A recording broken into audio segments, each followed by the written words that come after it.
అకాల వర్షాలతో ప్రకృతి అతలాకుతలమై ప్రజలు ఇండ్లకే పరిమితమై నానా అవస్థలు పడుతున్నారని సిపిఎం కార్యదర్శి వర్గ సభ్యులు జి భాస్కర్ అన్నారు. వరద బాధితుల సహాయార్థం రాష్ట్ర కమిటీ పిలుపు మేరకు సిద్దిపేట జిల్లా దుబ్బాకలో విరాళాలు సేకరించారు. ఈ సందర్భంగా భాస్కర్ మాట్లాడారు. గత 15 రోజుల నుండి ఎడతెరపు లేకుండా కురుస్తున్న వర్షాలతో తెలంగాణలోని ఖమ్మంతో పాటు చాలా ప్రాంతాల్లోని గ్రామాలు జలదిగ్బంధంలో చిక్కుకున్నాయన్నారు. తినడానికి తిండి లేక, తాగడానికి మంచినీళ్లు దొరకక బాధపడుతున్నారన్నారు. అలాంటి వారిని ఆదుకోవడం మన కనీస కర్తవ్యంగా భావించి దుబ్బాకలో విరాళాలు సేకరించి బాధితులకు పంపించనున్నట్లు తెలిపారు. వ్యాపారస్తులు, ప్రజలు పెద్ద మనసుతో తమకు తోచిన రూపేణా సహాయం అందించాలని కోరారు. కార్యక్రమంలో సిఐటియు దుబ్బాక టౌన్ కన్వీనర్ భాస్కర్, నాగరాజు, రాజు, ఆజం, మహేష్, రాజు పాల్గొన్నారు. సిద్దిపేట జిల్లా దుబ్బాక మండల కేంద్రంలో సిఐటియు ఆధ్వర్యంలో ఈ ప్రకృతి వైపరీత్యాలకు వరద బాధితులైనటువంటి సహాయార్థం విరాళాల సేకరణ నిర్వహిస్తూ ఉన్నాం.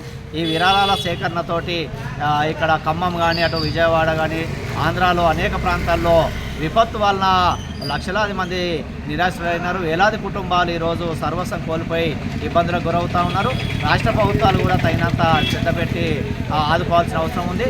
కేంద్ర ప్రభుత్వం కూడా ప్రకృతి వైపరీత్యాల కింద ప్రత్యేక ప్యాకేజీని కేటాయించాల్సినటువంటి అవసరం ఉంది.